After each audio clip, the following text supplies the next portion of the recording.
Hello friends, welcome to my channel Beats of Board. In today's video, we will learn about the fifth chapter of Geography of class 10th which is Mineral Energy and Resources. Okay, तो इस chapter में हम mainly mineral energy के जो resources हैं उनके बारे में हम पढ़ेंगे. ठीक है, ये चैप्टर नंबर 5 है जियोग्राफी का क्लास 10th का. ठीक है, so let's start this chapter.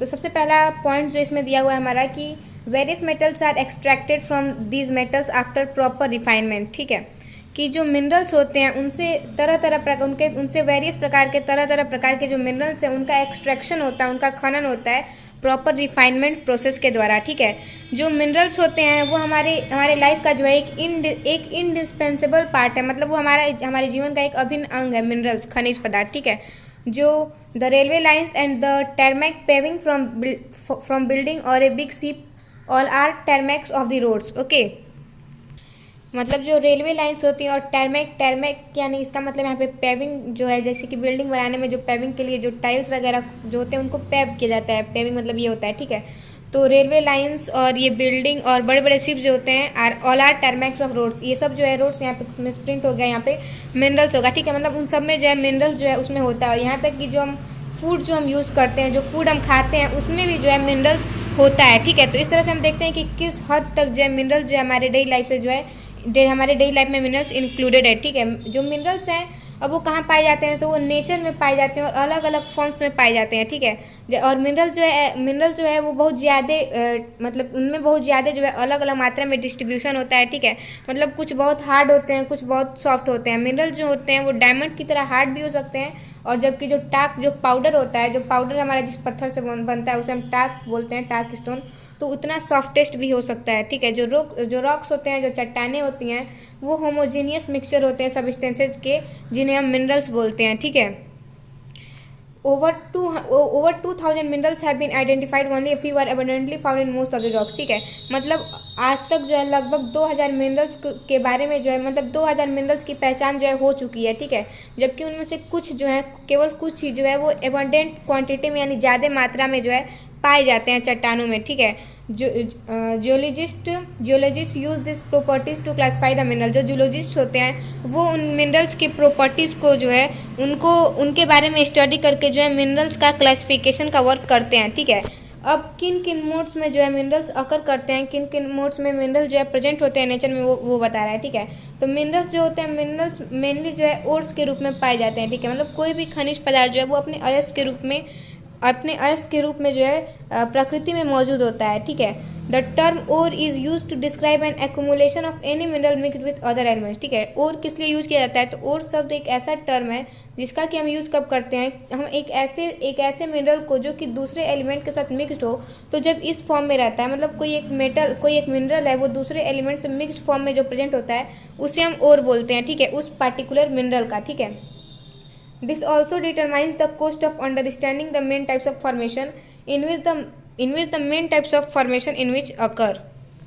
यानी जो मिनरल्स के जो मेन टाइप्स होते हैं, जो मिनरल्स के फॉर्मेशन के मेन टाइप्स होते हैं, उनके अंडरस्टैंडिंग के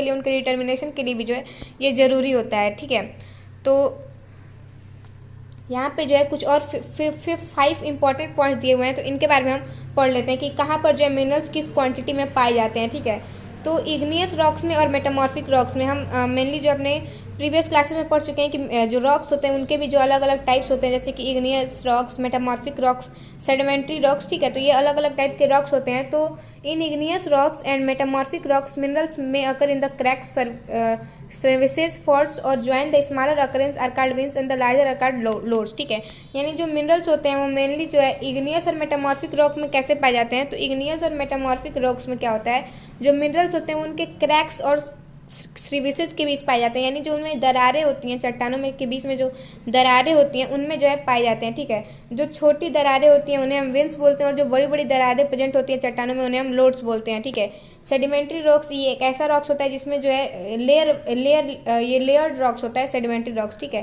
तो इनमें जो मिनरल्स होती हैं ये इनके लेयर्स के बीच में पाई जाती हैं. ठीक है, और ये सेडिमेंट्री रॉक्स का कैसे फॉर्मेशन होता है, उनमें मिनरल्स कैसे आते हैं, तो ये जो सेडिमेंट्री रॉक्स है इनका फॉर्मेशन मेनली डिपोजिशन के कारण होता है. ठीक है, जैसे कि मान लीजिए कि एक लेयर बन गई चट्टान की, फिर कुछ सालों बाद इस पर एक और लेयर आई और चट्टान की, फिर और ऐसे आती गई और इस तरह से जो है एक बड़ा चट्टान बन जाता है। तो इसमें जो है लेयर्स का फॉर्मेशन हो जाता है और इन लेयर्स के बीच बीच में कहीं कहीं जो है स्पेसिफिक टाइप के मिनरल जो है उनका डिपोजिशन हो जाता है हॉरिजॉन्टल स्टेट में, ठीक है। जैसे कि ये हॉरिजॉन्टल स्टेट में ये लेयर्स जो है एक दूसरे के ऊपर ऐसे आती जाती हैं और इन्हीं के बीच में मिनरल्स का भी जो एक्यूमुलेशन हो जाता है, ठीक है।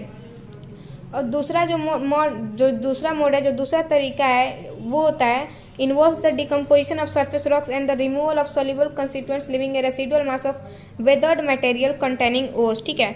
मतलब जो दूसरा तरीका जैसे कि हमें जो है ओर्स और मिनरल्स मिलते हैं वो होता है डिकम्पोजिशन। जो सरफेस रॉक्स होते हैं, जो रॉक्स का जो सरफेस होता है उनका डिकम्पोजिशन करके और उनमें जो सोल्यूबल कंस्टिट्यूएंट्स होते हैं यानी उनमें ऐसे जो पार्ट्स उनके ऐसे सब्सटेंसेस जो कि सोल्यूबल हों उनको छोड़कर जो रेसिडुअल बचता है उसमें जो है उसमें भी जो है ओर्स प्रेजेंट होते हैं, ठीक है। तो ये तीसरा तरीका हो गया ओर्स का, ठीक है। कुछ मिनरल जो होते हैं वो एलुवियल डिपॉजिट्स में भी पाए जाते हैं, ठीक है, सैंड वैलीज में मेनली। सर्टेन मिनरल्स में occur as alluvial deposits in sands of valley floors and the base of hills, ठीक है। तो हम जानते हैं कि एलुवियल सॉइल जो होता है वो मेनली जो है क्या बोलेंगे कि जैसे जब बाढ़ आता है तो बाढ़ के द्वारा जो मिट्टी लाई जाती है तो बाढ़ के द्वारा जो मिट्टी बहा कर लाई हुई रहती है तो वो जो है उस नदी या जो भी है वाटर बॉडी उसके किनारे पर जो मिट्टी आकर बैठ जाती है उसे हम एलुवियल सॉइल बोलते हैं, ठीक है। तो जैसे मिट्टी बहाकर लाई जाती है पानी के द्वारा वैसे उसी में कुछ मिनरल्स भी आ जाते हैं, ठीक है। तो वही बोल रहा है कि जो बेस जो एरिया होता है सैंड वैलीज में भी मेनली और हिल्स में भी जो है ये मतलब जो एरिया होता है यहाँ पर जो मिट्टी के साथ जो आया रहता है मिनरल्स तो इन जगहों से भी जो है मिनरल्स को प्राप्त किया जाता है, ठीक है। जो ओशियन वाटर्स होते हैं उनमें भी ज़्यादा क्वांटिटी में वास्ट क्वांटिटी में मिनरल जो है प्रेजेंट होता है और जो कि हमारी economic to be of economic signification यानी हमारे इकोनॉमिकली जो है भी हमारे लिए बहुत हेल्पफुल होता है, ठीक है। जैसे कि ओशियन वाटर से कुछ इंपॉर्टेंट मिनरल जैसे कि कॉमन साल्ट जो कि हम डेली यूज़ में हर इंडिविजुअल का जो है ये एक बेसिक नीड है कॉमन साल्ट, ठीक है। तो कॉमन साल्ट हो गया, मैग्नीशियम, ये सब जो हमें ओशियन वाटर में जो है मेनली ज़्यादा मात्रा में मिलते हैं, ठीक है। जो ओशियन बेड्स होते हैं वो जो ओशियन के जो बेड्स होते हैं जो महासागरों की जो नीचे की तली होती है वो भी जो है मैग्नीज के वहाँ पर जो है मैग्नीज रिच जो है सब्सटेंसेस पाए जाते हैं, ठीक है। फेरस मिनरल्स क्या होते हैं तो फेरस जो है मेनली आयरन पार्टिकल्स के लिए यूज़ किया जाता है, ठीक है। तो यहाँ पे आयरन से रिलेटेड मिनरल्स के बारे में बात की जा रही है। फेरस मिनरल्स, तो जो ये फेरस मिनरल्स हैं इनके बारे में पढ़ते हैं। तो ferrous minerals account for about 3/4 of the total value of the production of metallic minerals, यानी टोटल जितने भी मेटालिक मिनरल्स की जितने भी धात्विक खनिज पदार्थ जो है उनका जो है खनन होता है उनमें से लगभग 3/4 लगभग 3/4 जो है वो क्या होते हैं वो फेरस मिनरल्स होते हैं, ठीक है। अब आयरन ओर के बारे में बता रहे हैं यहाँ पर। तो आयरन ओर, ठीक है, यानी लौह अयस्क, लोहे का अयस्क, ठीक है। तो iron ore is the basic minerals and the backbone of industrial development. जो आयरन ओर है, जो लोहे का अयस्क है, वो सबसे मुख्य जो है सबसे बेसिक मिनरल्स है और ये हमारे जितने भी इंडस्ट्रियल डेवलपमेंट है उनका बैकबोन हम कह सकते हैं कि है, ठीक है। यानी इसका जो है बहुत ज़्यादा मात्रा में यूज होता है आयरन ओर का, ठीक है। जो सबसे बढ़िया जो फाइनेस्ट आयरन होता है जिनमें कि जो आयरन कंटेंट बहुत ही हाई हो वो लगभग 70% जो है होता है, ठीक है। In the adjoining Singhbhum district of Jharkhand, Jharkhand में जो सिंहभूम जो जिला है, जो सिंहभूम डिस्ट्रिक्ट है वहाँ पर जो है हेमाटाइट आयरन पाया जाता है जो कि GUA में और नोवा मुंडी में जो है ये जगहों के नाम है जहाँ पर जो है मेनली जो है आयरन ओर पाए जाते हैं, ठीक है। दुर्ग, बस्तर, चंद्रपुर बेल्ट जो कि छत्तीसगढ़ में पाए जाते हैं और महाराष्ट्र में यहाँ पर भी जो है बहुत ज़्यादा मात्रा के जो है मतलब A1 क्वालिटी के जो है हेमेटाइट्स जो है हेमेटाइट्स क्या हैं तो ये आयरन के फॉर्म्स हैं आयरन ओर्स के, ठीक है। तो यहाँ पर जो है पाए जाते हैं और छत्तीसगढ़ के बस्तर डिस्ट्रिक्ट में भी पाए जाते हैं, ठीक है। ये सब जो है हमें मैप से जो है हमें ये सब जो है स्टेट्स कहाँ कहाँ पर हैं ये हमें लर्न करना होगा क्योंकि ये जो है मैप वर्क में ऐसे क्वेश्चंस आते हैं, ठीक है। जो कुंदेर मुख माइंस हैं जो कि वेस्टर्न घाट्स में कर्नाटका में जो वेस्टर्न घाट्स में लोकेटेड है वहाँ पर भी जो है आयरन ओर के डिपॉजिट्स प्रेजेंट होते हैं, ठीक है। जो कि to be one of the largest in the world, यानी विश्व में सबसे ज़्यादा मात्रा में पाई जाने वाली जगहों में से एक है कुंदेरमुख माइंस, ठीक है, जहाँ पर आयरन ओर का उनका उत्खनन होता है, ठीक है। महाराष्ट्र गोवा बेल्ट यहाँ पर भी जो है जहाँ पर गोस और रत्नागिरी की जो डिस्ट्रिक्ट हैं और महाराष्ट्र के यहाँ पर भी जो है आयरन ओर ज़्यादा मात्रा में पाया जाता है, ठीक है।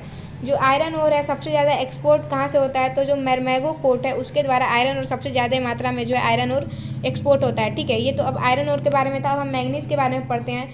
तो मैग्नीज जो है इसका मेनली कहाँ यूज़ होता है तो इसका मेन यूज़ जो है स्टील बनाने में यूज़ किया जाता है और फेरो मैग्नीज एलॉय बनाने में भी यूज़ किया जाता है, ठीक है। लगभग जो है इसको स्टील बनाने के लिए एक रॉ प्रोडक्ट के रूप में मैग्नीज को यूज़ किया जाता है, ठीक है। तो nearly 10 kilogram of manganese is required to manufacture bleaching powder and paint. ठीक है, मतलब जब ब्लीचिंग पाउडर या पेंट बनाया जाता है तो उसमें लगभग 10 किलो मैंगनीज की मात्रा जो है वो आवश्यक होती है उसमें मिलाना। ठीक है, अब नॉन फेरस मिनरल्स के बारे में हम पढ़ लेते हैं। ठीक है, नॉन फेरस मिनरल्स के बारे में जानिए जिनमें आयरन ना हो। ठीक है, तो इंडिया में जो है India's reserves and production of non ferrous minerals is not very satisfactory, यानी इंडिया में ज़्यादा मात्रा में नॉन फेरस मिनरल्स का प्रोडक्शन नहीं होता है। ठीक है, जैसे कि कॉपर के बारे में यहाँ पे बताया रहा है। ठीक है, तो इंडिया में भी जो है India is critically deficient in the reserve and production of copper. India में बहुत ज़्यादा मात्रा में कॉपर का प्रोडक्शन जो है नहीं होता है। ठीक है, कॉपर जो होता है मैलिएबल होता है, डक्टाइल होता है और गुड कंडक्टर होता है। ठीक है, और कॉपर का मेनली यूज़ कहाँ किया जाता है, तो इलेक्ट्रिकल केबल्स में यूज़ किया जाता है।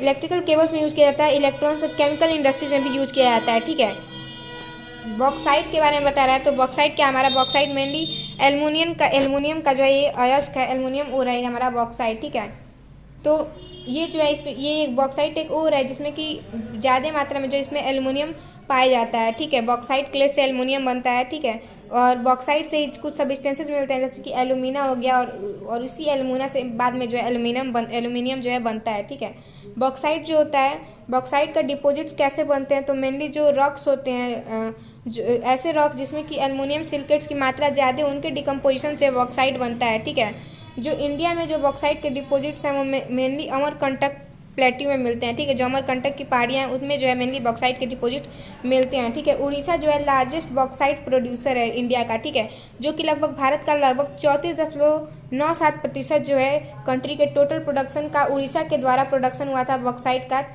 2000 से 2001 ईस्वी में। ठीक है, अब हम नॉन मेटालिक मिनरल्स के बारे में पढ़ते हैं। ठीक है, अधात्विक खनिज पदार्थ के बारे में। ठीक है, माइका जो है हमारा, तो ये एक इम्पॉर्टेंट नॉन मेटालिक मिनरल है। ठीक है, तो माइका एक ऐसा मिनरल है जो कि ये इसमें जो है बहुत सारे प्लेट्स और लीव्स जो है इसमें पत्ते होते हैं। ठीक है, अब पत्ते मतलब ट्री वाले लीव्स नहीं। ठीक है, मतलब इस यहाँ पर भी जो है लेयर की बात की जा रही है। ठीक है, और ये जो है ईजिली जो है टूट जाता है थिन शीट्स में। ठीक है, माइका कैसा होता है, तो ये एक साफ होता है और ये ब्लैक कलर का भी होता है, ग्रीन भी होता है, रेड, येलो और ब्राउन, मतलब ये वेरियस कलर्स में प्रेजेंट होता है। ठीक है, माइका जो है एक बहुत ही जो है, mica is one of the most indispensable minerals use in electric and electron industries. ठीक है, यानी इसका जो एक बहुत ज़्यादा जो है इसका जो है इन्वॉल्वमेंट होता है इंडस्ट्रीज़ में और इलेक्ट्रिकल कंपोनेंट्स में। ठीक है, मतलब इसका एक अभिन्न अंग है माइका। ठीक है, माइका के डिपॉजिट्स मेनली जो है नॉर्थन एज में पाए जाते हैं, जो छोटा नागपुर प्लेट्यू है, कोडरमा, गया, हजारीबाग जो बेल्ट है झारखंड का, यहाँ पर जो ये लीडिंग प्रोड्यूसर है माइका के, यानी यहाँ पर जो ज़्यादा मात्रा में माइका प्रोड्यूस होता है। ठीक है,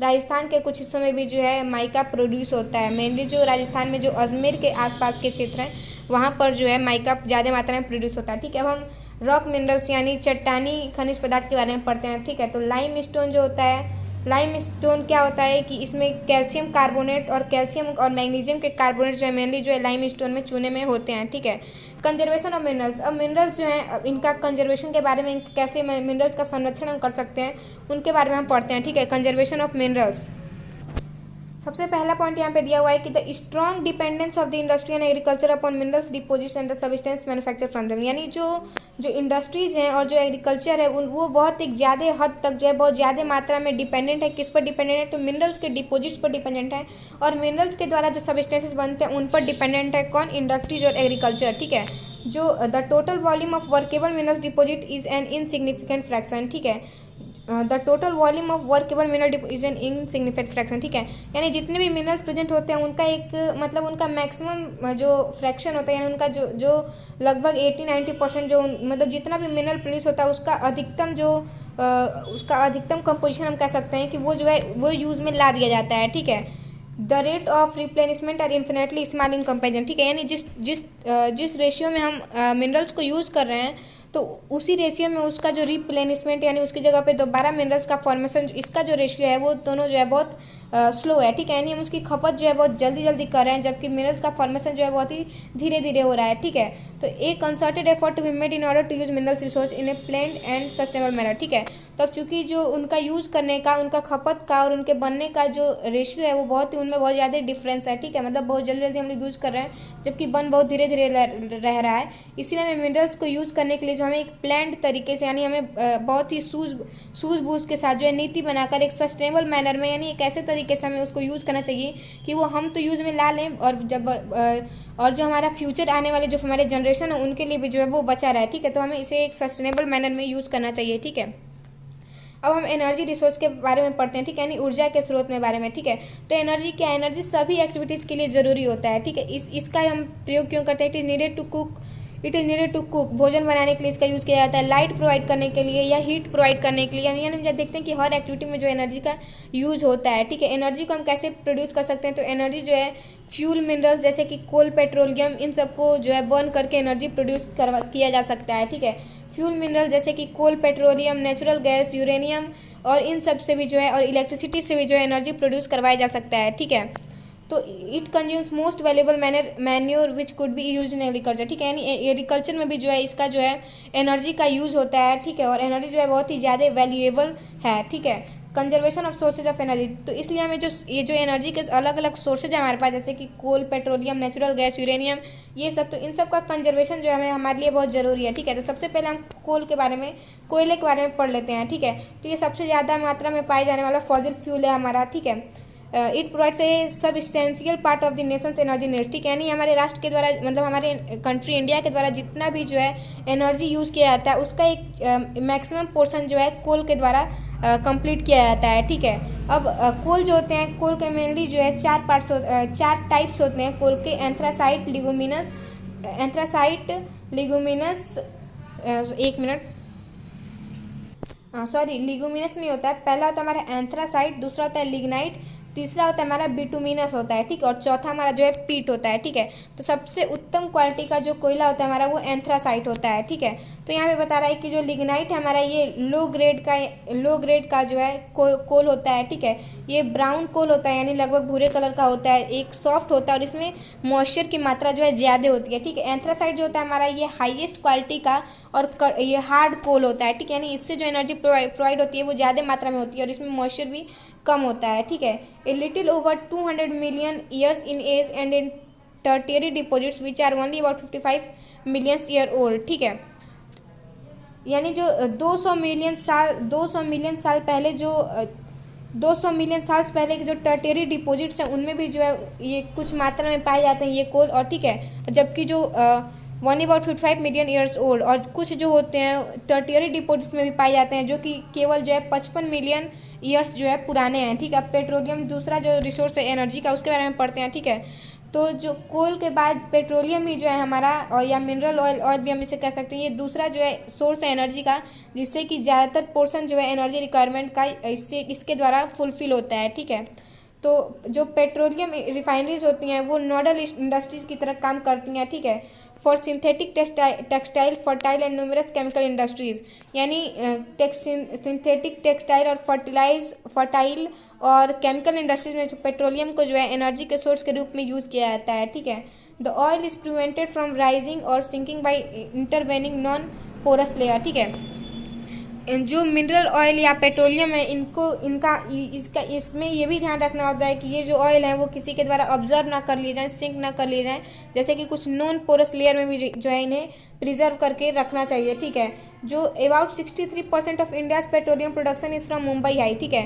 यानी इंडिया में जितना भी पेट्रोलियम प्रोड्यूस होता है उसका मैक्सिमम पोर्शन यानी लगभग 63% जो होता है वो मुंबई हाई के द्वारा प्रोड्यूस होता है, ठीक है। और 80% जो होता है 80% from the map locates the 3 major offshore field of western India, और बाकी के जो बचे हुए 18% जो होते हैं वो मेनली 3 जगहों पर जो है पाए जाते हैं जो कि वेस्टर्न इंडिया में प्रेजेंट है, और बाकी के कुछ एरिया में जो है कहीं कहीं पर जो है थोड़ी मात्रा में जो है ये पाए जाते हैं पेट्रोलियम, ठीक है। अब नेचुरल गैस के बारे में पढ़ लेते हैं हम, ठीक है। ये भी जो है मेजर सोर्स है एनर्जी का, ठीक है। तो नेचुरल गैस एक इंपॉर्टेंट क्लीन एनर्जी रिसोर्स है, ठीक है, जिसमें कि जो है इसमें पेट्रोलियम का यूज़ इसका पेट्रोलियम से एसोसिएशन होता भी है और नहीं भी होता है, ठीक है। इसको हम एक सोर्स के एनर्जी के रूप में यूज़ करते हैं और इसको हम इंडस्ट्रीज़ में रॉ मटेरियल के रूप में भी यूज़ करते हैं, ठीक है। और पेट्रोकेमिकल इंडस्ट्रीज में मेनली यूज़ किया जाता है, ठीक है। The fuel for the present century, और प्रेजेंट जो इस टाइम जो शताब्दी चल रही है इसमें जो है मेजर फ्यूल के रूप में नेचुरल गैस का यूज़ किया जा रहा है, ठीक है। अंडमान और निकोबार जो की में जो लैंड है वहाँ पर जो है वहाँ पर कुछ इंपॉर्टेंट एरियाज है जहाँ पर बड़ी मात्रा में जो रिजर्व्स है वो इन नेचुरल गैसेस का प्रेजेंट है। ठीक है, जो 1700 किलोमीटर लंबा जो हजीरा विजयपुर जगदीशपुर जो रोड है, cross country gas pipe road नहीं है, ये पाइपलाइन है हमारा। ठीक है, हजीरा विजयपुर जगदीशपुर जो ये पाइपलाइन है जो कि हमारी कंट्री से होकर गुजरती है, ये मुंबई हाई को और बेसिन्स को जो है कनेक्ट करती है, जिससे कि फर्टिलाइजर पावर और इंडस्ट्रियल कॉम्प्लेक्सेस में जो है वेस्टर्न और नॉर्थन इंडिया में प्रोवाइड करवाया जाता है। ठीक है, ये मतलब जो हजीरा विजयपुर और जगदीशपुर हमारा एक पाइपलाइन है नेचुरल गैस के ट्रांसपोर्ट के लिए, जो कि कितना है 1700 किलोमीटर लंबा है। ठीक है, the power and fertiliser industries are the key users of natural gas. जो पावर और फर्टिलाइजर इंडस्ट्रीज हैं वही जो है मेनली जो है नेचुरल गैस का यूज़ करती हैं। ठीक है, अब इलेक्ट्रिसिटी ये भी एक इंपॉर्टेंट सोर्स ऑफ एनर्जी है। ठीक है, तो इलेक्ट्रिसिटी को जो एक बहुत ही वाइड रेंज में यूज़ किया जा रहा है, बहुत ही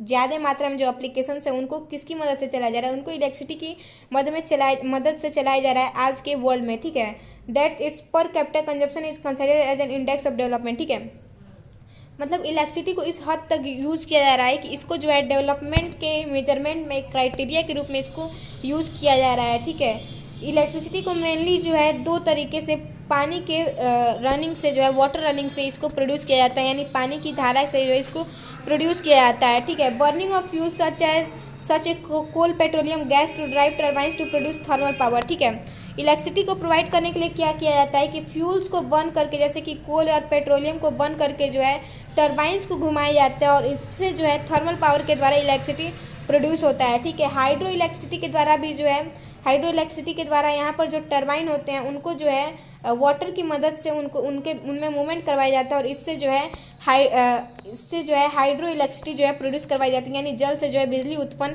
करवाई जाती है। ठीक है, जो थर्मल इलेक्ट्रिसिटी होती है इसको भी जो है कोल और पेट्रोलियम और नेचुरल गैस की मदद से हीट प्रोड्यूस करके जो है थर्मल इलेक्ट्रिसिटी जो है प्रोवाइड करवाई जाती है, करवाई जाती है। ठीक है, भारत में कितनी थर्मल पावर प्लांट्स हैं, तो भारत में लगभग जो है 310 थर्मल पावर प्लांट जो है प्रेजेंट हैं। ठीक है, वर्तमान में प्रेजेंट है। ठीक है, अब हम पढ़ते हैं कि non conventional source of energy. ठीक है, यानी जो है जो रिन्यूएबल सोर्सेज ऑफ एनर्जी हैं उनके बारे में हम पढ़ते हैं। ठीक है, non conventional sources of energy. ठीक है, The growing consumption of energy has resulted in the country becoming increasingly dependent on fossil fuels such as coal and oil and gas। ठीक है, मतलब एनर्जी का जो कंजप्शन जो है दिन प्रतिदिन जो है बढ़ता जा रहा है, ग्रो करता जा रहा है, जिसकी वजह से क्या हुआ है कि कंट्री को जो है फॉसिल फ्यूल पर डिपेंड वो जो है और ज़्यादा मात्रा में हो रहे हैं। ठीक है, जैसे कि कोल पर और ऑयल गैस पर जो है ज़्यादा मात्रा में उस पर डिपेंडेंट होते जा रहे हैं। ठीक है, there is a pressing need to use renewable energy sources. इसलिए हमें क्या है कि हमें ऐसे एनर्जी रिसोर्सेज को यूज़ करना पड़ेगा जो कि रीन्यूएबल हो। ठीक है, यानी उनको हम दोबारा जो है प्रोड्यूस कर सकें। ठीक है, जैसे कि सोलर एनर्जी हो गया, वाइंड हो गया, टाइड हो गया, बायोमास एनर्जी, ये सब जो है जिनको और भी एनर्जी जिनको कि हम वेस्ट मटेरियल से प्रोड्यूस करें उनका जो है होना जो है बहुत ज़रूरी हो गया है, क्योंकि एनर्जी का जो कंजप्शन है वो बहुत ही ज़्यादा मात्रा में जो है बहुत ही स्पीड के साथ जो है वो बढ़ रहा है। ठीक है, तो ऐसे रिसोर्सेज को हम जो क्या है नॉन कन्वेंशनल एनर्जी सोर्सेज बोलते हैं। ठीक है, और नॉन कन्वेंशनल एनर्जी सोर्सेज को जो है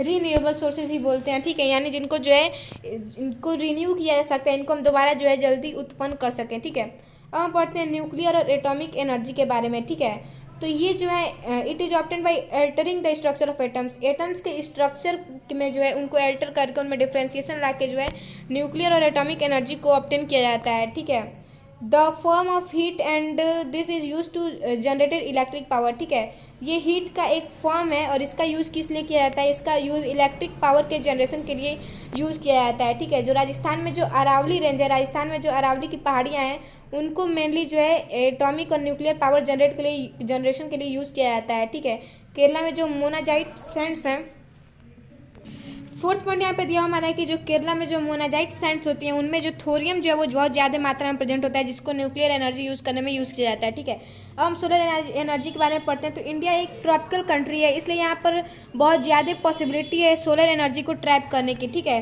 फोटोवोल्टेइक टेक्नोलॉजी के द्वारा सनलाइट को डायरेक्ट इलेक्ट्रिसिटी में कन्वर्ट किया जाता है।